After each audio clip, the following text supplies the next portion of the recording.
Saudações, alunos, como diz o textinho. Estamos na última semana do PET e nessas 3 semanas a gente passou por 3 assuntos completamente diferentes. Mito, Sartre e as questões de mente, subjetividade de Descartes e Russell. E aí o Estado decidiu fechar a primeira apostila dos PETs com uma excelente aula de lógica que a gente vai ver aqui agora. Vai lá, Fagner.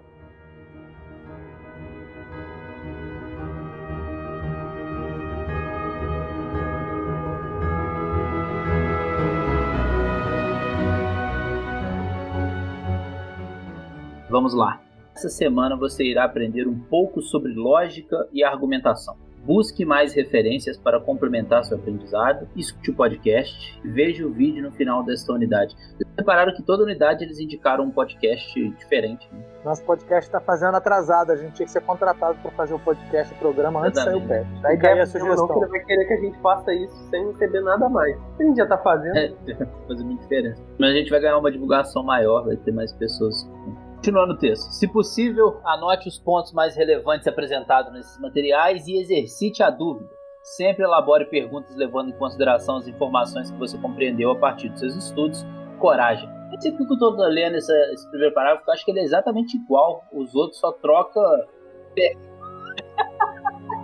Você acha não, ele é igual e você sempre faz isso, eu não sei porquê. Eu nunca entendi porque você leu a primeira vez. Quanto mais repetir. Ele é um modelo, só que muda algumas coisas. Então, ó, semana passada, saudação estudante.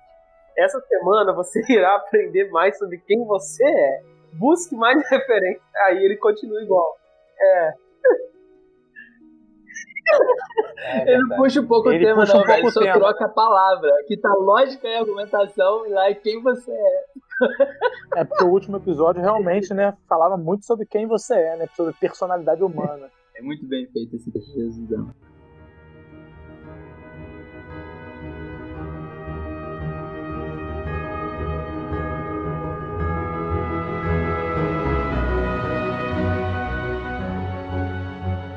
A teoria do conhecimento se caracteriza por uma preocupação com a busca de princípios gerais que permitam formular crenças verdadeiras sobre a realidade. Essa ideia está presente na obra de Platão e é, em larga medida, o que caracteriza também o pensamento de Aristóteles. É com Aristóteles que a filosofia ganha uma consciência mais definida acerca do método a ser adotado quando o assunto é o conhecimento. Aí, Pedro, você já pode começar discordando aí, falando um pouco de Sócrates e Platão. Parece que a filosofia aqui só nasce com Aristóteles. Não acho que foi isso que ele falou.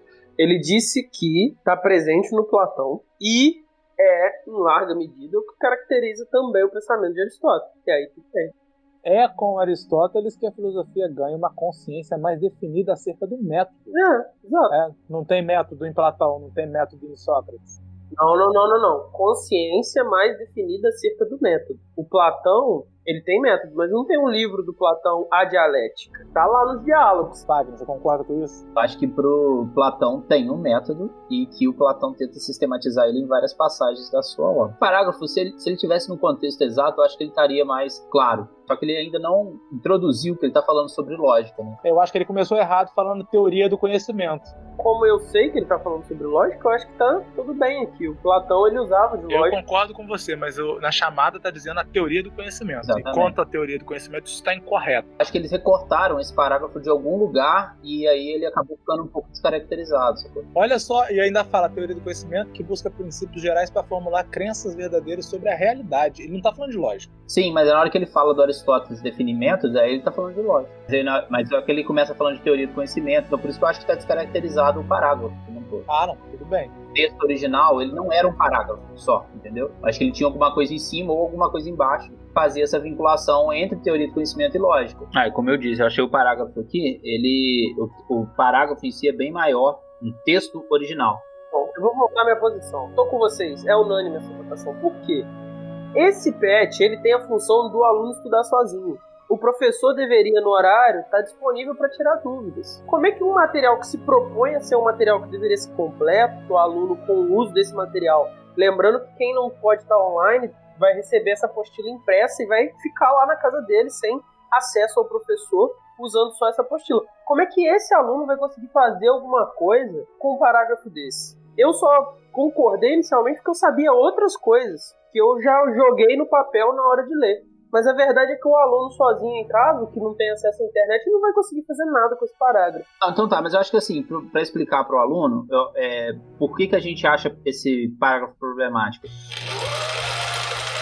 Ele começa falando de uma coisa, que é a teoria do conhecimento, que é algo mais amplo do que a lógica. A lógica é o método que a filosofia vai usar para se construir toda a filosofia. Só que a teoria do conhecimento é um campo de estudo da filosofia. E aqui parece, e o que o Aristóteles sistematiza, não, mas aí eu voltei. Tá presente no Platão e caracteriza também o Aristóteles, que aqui tudo bem. Aí ele iniciou uma nova frase. É uma péssima construção de parágrafo? Mas ele não tá dizendo que isso é teoria do conhecimento, tá dizendo. É com a história da filosofia, que já tinha caracterizado pela teoria do conhecimento, ganha uma consciência mais definida do método a ser adotado pelo assunto do conhecimento. Aí vai lançar o jogo da lógica. Não é que você pode mais. Duas horas depois. Olha, eu fiz filosofia e tô achando esse papo chato. Vamos adiante. Parágrafo seguinte. Antes de Aristóteles, não houve nenhum filósofo que se preocupasse com a formalização de regras que pudessem garantir a validade de raciocínios e argumentos. Este é propriamente o objeto da lógica, como destaca Zingano. Para Aristóteles, era mais desafiante encontrar uma forma de organizar a massa de dados do conhecimento do que propriamente reuni-los. Isso aqui tá errado. Se você ler um pouquinho sobre Aristóteles, você vai ver que quando o Alexandre estava conquistando o mundo todo, ele estava observando os céus, reunindo plantas, reunindo constituições de diferentes cidades para poder determinar o que é política. Então não é como se o Aristóteles tivesse um dilema: eu vou organizar ou produzir. Vou fazer só lógica, não vou fazer empiria, não vou olhar para a realidade. Ele olhou bastante, ele criou vários campos que não existiam além da lógica. Não foi ele que começou a taxonomia? Acho que é isso, né? Foi isso que eu já ouvi também, que ele começou a taxonomia rudimentar. Divisão dos seres em classes. E, por exemplo, a física aristotélica vigorou durante praticamente toda a Idade Média.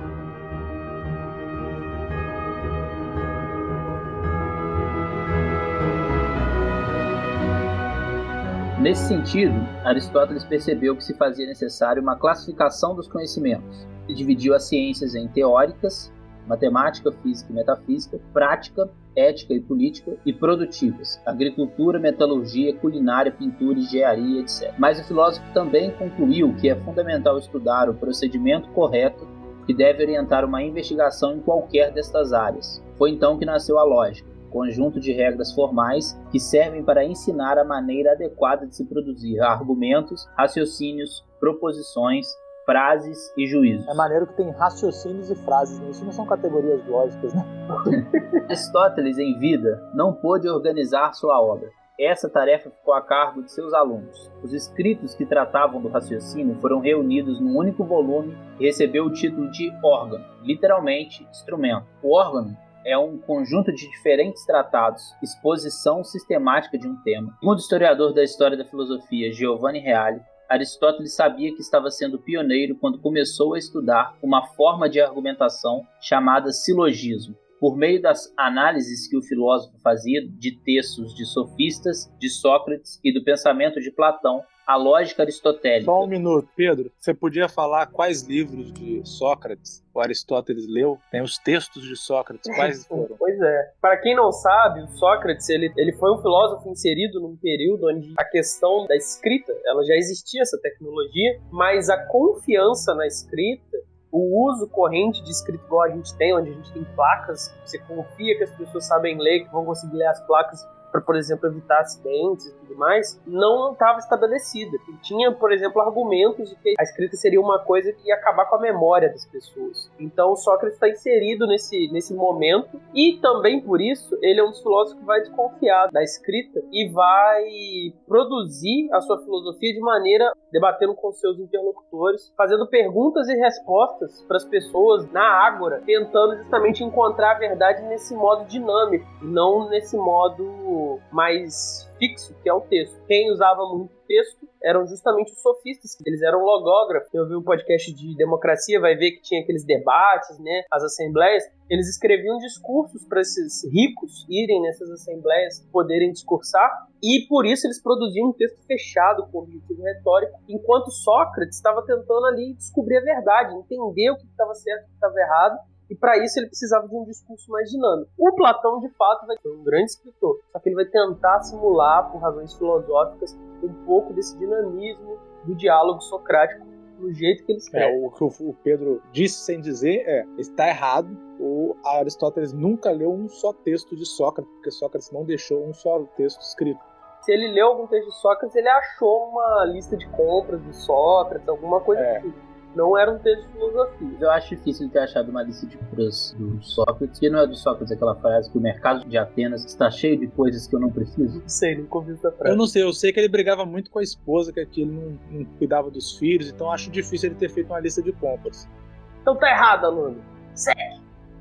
Aí, citando Giovanni Reale da Ariante Série, assinala o momento no qual o logos filosófico, depois de ter amadurecido completamente através da estruturação de todos os problemas, como vimos, torna-se capaz, por-se a si mesmo e ao próprio modo de proceder, o problema e assim, tendido a raciocinar, chega a estabelecer o que é a própria razão, ou seja, como se raciocina, quando e sobre o que é possível raciocinar. Parece Hegel, mas é Giovanni Reale. Mas esse finalzinho aqui, como se raciocina e quando e sobre o que é possível raciocinar. Eu acho que é mais no sentido de como, né, do que quando e sobre o que. A lógica não determina sobre o que, mas a forma... Nem quando. E nem quando, exatamente. Rodrigo, concordo com você, mas eu não gosto de discordar do Giovanni Reale Ariante Série, não. Porque ele escreveu 7 volumes e a gente não tem moral para discordar dele. Mas... Não é isso não. É porque ele não tá falando aqui lógica, não. Acho que ele tá falando do Aristóteles. O cara que montou o texto é louco. A lógica aristotélica, assinala. Cadê? Não achei isso não. Sobe aí, tá escrito. Não, então, mas a lógica aristotélica não é do Giovanni Reale. O Giovanni Reale começa a falar depois disso. Sim, então, eu tô concordando com o Rodrigo quando ele diz que o cara que montou esse texto é retardado. Mas, para ficar claro para nossos alunos, a lógica determina como se raciocina, a forma, e não até onde pode ir o seu raciocínio, ou o que é possível se compreender. Isso quem vai dizer é a metafísica, né? São outras áreas da filosofia.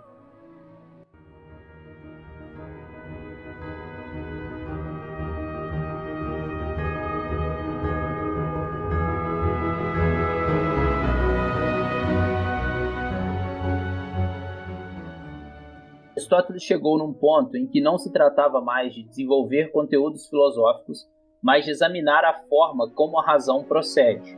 Durante séculos, a humanidade dependeu dos escritos de Aristóteles para estudar áreas tão distintas como a física e a metafísica. Ao ensinar os princípios básicos do pensamento, Aristóteles forneceu à humanidade regras de argumentação que permanecem válidas até hoje, sobretudo em domínios como a ética e a política. É muito bom que lá no início ele disse que ele se dedicou à lógica, né, à parte formal. Agora aqui ele fala que não, ele fez metafísica, ele fez ética, ele fez política.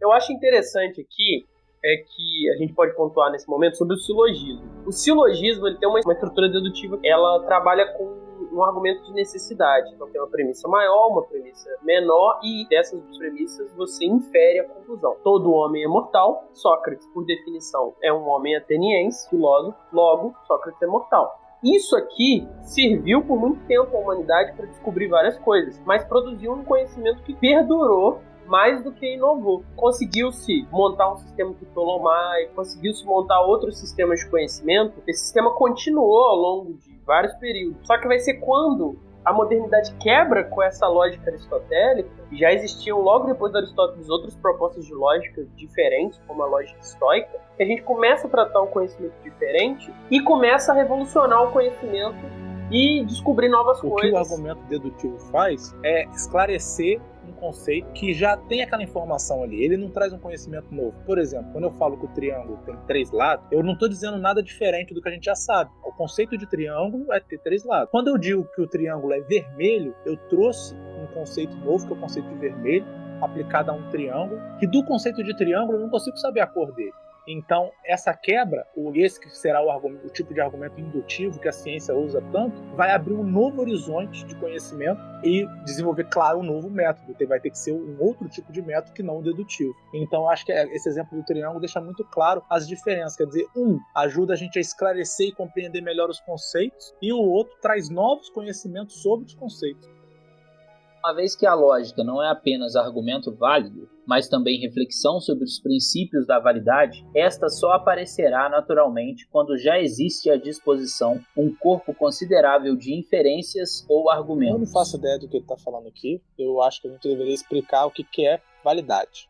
Eu acho que o que ele está tentando dizer aqui é justificar por que o Aristóteles sistematizou a lógica e não o Platão ou Sócrates. Talvez seja isso, não sei. Mas o que é validade, então? Validade é quando um raciocínio, um argumento, é construído de uma maneira que a conclusão dele é uma consequência necessária das premissas. Formalmente, ele não é necessariamente verdadeiro. Exatamente. Ela é uma consequência das premissas. Uma vez que eu aceitei que as premissas são verdadeiras, a minha conclusão vai ser verdadeira porque o argumento foi montado seguindo as leis da lógica. Pensa na validade do leite. O leite, quando ele está dentro da validade, você toma. Quando ele não está, você não toma. É a mesma coisa, só que com o raciocínio. O raciocínio que é válido, você usa. O raciocínio que não é válido, você não usa. Verdade é se o leite existe ou se ele não existe. Validade é se ele está azedo ou não. Posso dar um exemplo esdrúxulo? Toda pessoa com o nome Pedro mede mais de 2 metros. Pedro Cortá tem o nome Pedro. Logo, o Pedro Cortá mede mais de 2 metros. Ele é falso do ponto de vista da constatação empírica, mas ele é válido. Por quê? As duas premissas, a primeira e a segunda premissa, que são as primeiras frases, eu consigo derivar a terceira conclusão das duas primeiras. Toda pessoa com o nome Pedro tem mais de 2 metros. Se Pedro Cortá leva o nome Pedro, ele terá de ter, se as duas premissas são verdadeiras, mais de 2 metros. Isso é um exemplo de argumento válido, mas falso. Prendeu Pedro Cortá? A gente devia mudar esse argumento. Esse argumento seu é muito abstrato, sim. Fazer um argumento ligado à vida estudantil, tá entendendo? Vamos fazer um argumento ligado à vida estudantil. Todo aluno Pedro mede mais de 2 metros. Segue o barco. A investigação lógica, a de pura narrativa, não é suscitada por qualquer tipo de linguagem. Eu não entendi Isso nada. É o tipo de gente. frase que não diz nada. Se você leu o texto antes de ouvir e não entendeu, tá tudo certo. A investigação lógica, a de pura narrativa. Como assim? Que história é essa de a investigação lógica tem de pura narrativa e de narrativa mestiça? A investigação lógica mestiça, Rodrigo, que não é pura, é que ela tem umas fórmulas de lógica no meio dela. Entendi. E ela não é suscitada por qualquer tipo de linguagem? Não, e olha como é que piora. A linguagem literária, por exemplo, não fornece suficiente material de argumentos e inferências. O pessoal nunca lê um livro, né? Difícil salvar esse parágrafo. Eu tô tentando ler com uma boa vontade aqui pra ver se o que dá pra salvar, mas o que tá chamando de linguagem literária que não dá pra fornecer suficiente material para argumentos e inferências é complicado. Ele tá falando que a linguagem literária não é um tratado de lógica. Tá, mas óbvio que não é. Não, porque ele tá fazendo uma generalização muito grande aqui, né? Porque ele tá falando de argumentos em geral. Aí, beleza, eu não vou conseguir um argumento em geral num livro de literatura? Claro que for. Inferências. A gente faz inferência o tempo todo. Você infere que alguém tá te traindo, você infere que alguém tá do seu lado, você faz inferência. Bom, qualquer história tem argumentos de inferência. Isso é bizarro falar isso. Escrito. E tem livros que tratam de questões que vão apresentar reflexões diretas. Assim. Aí, Fagner, sua chance de falar Dostoiévskizinho, não tem inferências e argumentos? Da hora. Ivan Illich, inclusive, tem o principal argumento mais famoso que é o do Sócrates. Eu não entendi porque que eu falei Dostoiévski, ele puxou Ivan Illich se é do Tolstói. Você não consegue ver, você não consegue imaginar como o meu cérebro funcionou para ligar Tolstói a Dostoiévski. Você não consegue de jeito nenhum imaginar. Você consegue perceber que tem nada em comum entre os dois. Eu não consigo entender porque que eu falei fala de Dostoiévski e aí você falou Ivan Illich, cheio de animação. Não, fala Dostoiévski pro Fagner. Eu não tenho nada a ver com isso. Eu queria falar de Ivan Illich, que é do Tolstói. E tem o silogismo do Sócrates.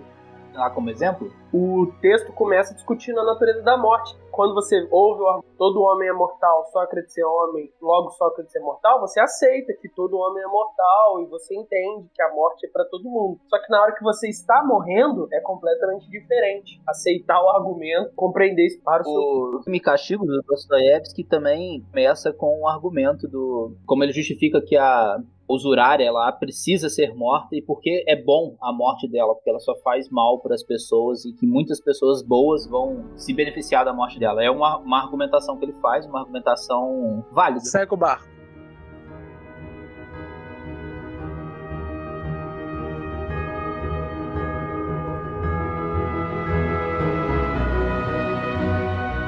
As investigações em que se pretende ou procura uma demonstração é que naturalmente dão origem à reflexão lógica, uma vez que demonstrar uma proposição é inferi-la validamente de premissas verdadeiras. Isso aí também é falso, né? Proposição não precisa de inferir. Proposição é qualquer frase dotada de sentido. Não são só aquelas que são inferidas como conclusão.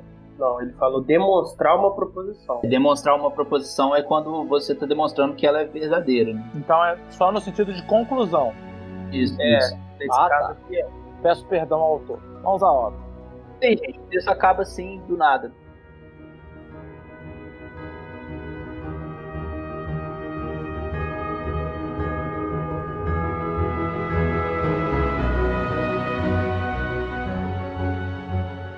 Pergunta número 1 é: faça uma pesquisa na internet e encontre definições e usos em textos ou exercícios dos seguintes termos: juízo, premissa, argumento, proposição, conclusão, sofisma e silogismo.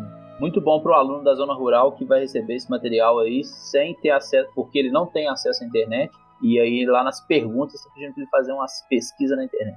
A gente já discutiu a contribuição do Aristóteles e ele começa os dele justamente no silogismo. Esse raciocínio que tem uma premissa maior, uma premissa menor e uma conclusão. Então, para a gente entender o que é silogismo, a gente precisa descobrir o que é premissa e conclusão. Proposição é uma frase dotada de sentido que é cabível de ser verdadeiro ou falso. Por exemplo, está chovendo. É cabível de você verificar se isso é verdadeiro ou falso. As proposições, dependendo do jeito que ela está estruturada dentro de um argumento é a mesma coisa que um raciocínio, ela vai ser ou uma premissa ou uma conclusão. Quem dá suporte é a premissa. Quem recebe o suporte é a conclusão. É tipo, os argumentos que você dá para chegar a uma conclusão são considerados premissas. A conclusão é o que foi derivado a partir das premissas. O argumento que o Fagner deu, todo homem é mortal, Sócrates é homem, isso são duas premissas. E aí, a partir dessas duas premissas, nós tiramos uma conclusão, que é Sócrates é mortal. Só sobrou o sofismo. Que o Pedro é especialista. O sofismo é um raciocínio que tem como objetivo fazer a pessoa acreditar que a conclusão é verdadeira, ele está escondendo algum erro, é uma falácia. Ele usa de recursos retóricos para poder enganar o ouvinte, ou fazer o ouvinte acredite que aquilo que está falando é uma verdade, quando não é. A lógica, ela fala para a razão. Ela tenta demonstrar a razão que o raciocínio, por ser válido, se a premissa é verdadeira, a conclusão é verdadeira. O sofisma, ou a falácia, ele apela ao psicológico. Então, uma das falácias clássicas é a da generalização. Vamos supor que um de vocês, alunos, já teve 3 namoros. E aí, os 3 namoros que vocês tiveram, vocês foram traídos. E aí, a partir dessa experiência pessoal de vocês saem com a seguinte frase, a seguinte conclusão dessa experiência de namoro: todo homem trai, ou toda mulher trai. Então, a partir de 3 pessoas, 3 casos particulares de vocês fazem uma regra geral que vale e engloba todo o gênero masculino ou todo o gênero feminino. Isso é uma falácia, isso é a falácia da generalização. A falácia da autoridade, eu gosto de um exemplo. O médico vem e diz para o paciente que ele tem que fazer um procedimento X. Só que ele vai lá, quando o paciente pergunta ele por quê, ele fala: porque eu sou médico e eu sei disso e você tem que fazer. Parece bem razoável assumir que o médico sabe o que ele está fazendo e, portanto, a gente deve acreditar nele e deve confiar que o procedimento X deve ser feito. Só que, na verdade, isso é uma falácia. Eu, por exemplo, uma vez fui num médico, ele disse que eu estava com sarna, eu tomei o remédio para sarna, nada aconteceu, eu busquei outro médico e ele viu que eu estava com uma reação alérgica a uma picada. Então, o fato de que ele tem um diploma de medicina não garante que todos os dias da vida dele ele vai exercer a profissão com plena capacidade. Por isso, ele não pode oferecer como prova de que o que ele está dizendo é verdade apenas o fato de que ele é médico. Ele tem que oferecer razões, ele tem que oferecer juízos que vão servir de premissas para a conclusão inevitável. É por causa de raciocínio falacioso assim, que a gente pode ver abusos de diversas profissões que param de se apoiar em argumentos e começam a se apoiar simplesmente na autoridade. Posso dar um exemplo também que eu vejo acontecer direto? Claro. Depois disso, logo por causa disso. Quando você constata um fato, e aí, depois que esse fato aconteceu, vem um segundo fato. E aí você infere logo que o segundo fato tem relação com o primeiro. Dando um exemplo para explicar. Esse é um argumento que eu vi no Facebook esses dias. Houve uma operação da Polícia Federal investigando a Secretaria de Saúde do Rio de Janeiro no sábado. No domingo, o Rio de Janeiro voltou atrás e retirou da sua listagem de mortes por Covid-19 mais de 1.000 mortos. E aí o texto dava a entender que foi só a Polícia Federal chegar lá, descobrir fraudes na Secretaria de Saúde do Rio de Janeiro, que eles passaram a não inventar mais mortes por Covid-19. Então, esses são os 3 exemplos de falácia. Tem mais no programa de bioética. E aí vocês usam o raciocínio para resolver a 2 e a 3.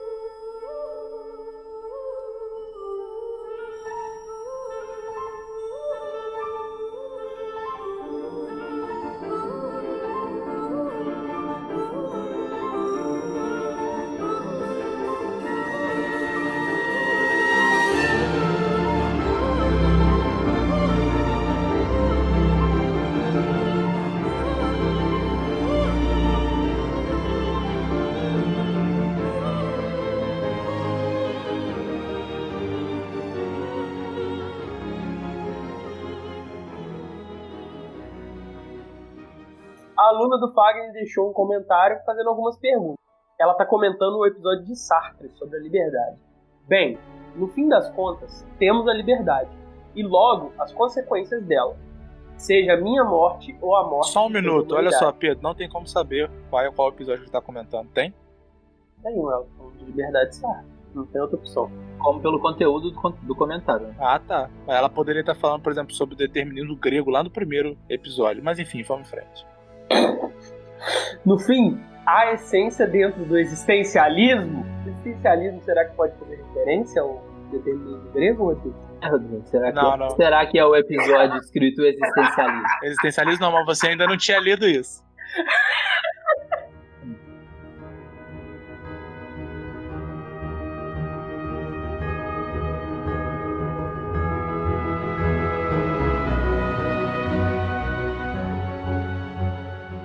Vamos ler com boa vontade agora. Um abraço para o Oséio. Bem, no fim das contas, temos a liberdade e logo as consequências dela. Seja a minha morte ou a morte de toda a humanidade. No fim, há uma essência dentro do existencialismo. E a essência seria como o destino já escrito e logo depois a existência? Como a liberdade? Aqui eu acho que ela está com a dúvida que eu acho que dá para ficar a partir do episódio de Sartre. Se a gente falou que para o existencialismo não existe uma essência e essa essência vai se constituir conforme a gente vai executando a nossa liberdade, a gente poderia chamar da liberdade humana como a essência humana? Acho que essa que é a dúvida. A liberdade traz a angústia porque ela traz as responsabilidades e também a incapacidade. O saber que temos o mundo nas mãos e que, na verdade, somos só mais um dentro do mundo inteiro, que podemos crescer ou não na vida. Na verdade, poucas pessoas conseguem ter consciência dessas duas partes. Ou elas acreditam que podem mudar o mundo, ou que não são nada na vida. E é uma reflexão, não é uma pergunta para nós. E a grande maioria das pessoas ou se acha super poderosa, é capaz de mudar o mundo, ou se acha um nada, que não é capaz de mudar nem a vida dele.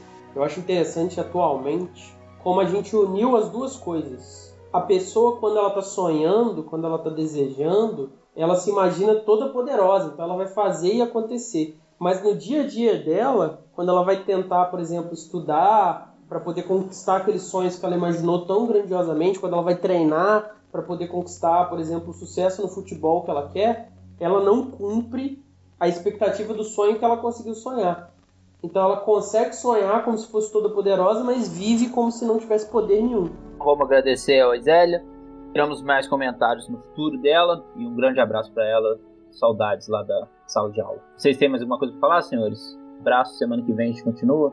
Adeus, grande abraço.